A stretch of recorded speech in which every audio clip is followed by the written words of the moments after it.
that it's,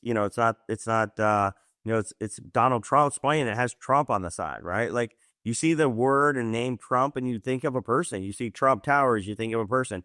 You think of a brand. And that's what he did amazing that his dad didn't do. Now, foundation is so important. Like you can't build a brand on a faulty foundation.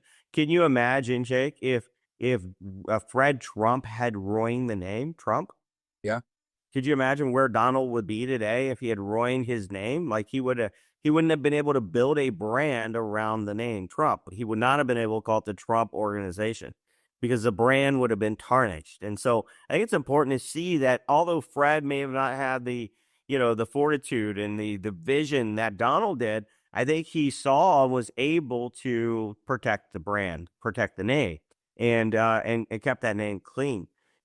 Donald, a lot of people give him a lot of ridicule for, kind of being born with this opportunity and silver spoon in your mouth and things like that. It's not like he came from poverty, he came from wealth.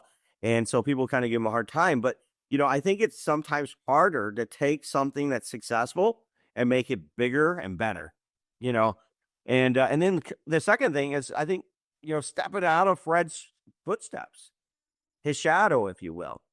You know, I think every dad, I want it for you, is to build your own name, build your own brand.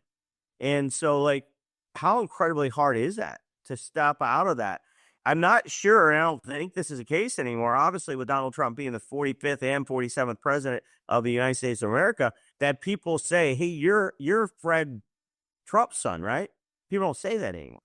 They actually might be saying, "You're Donald Trump's dad." Wow, what an amazing feat! Now, at some point,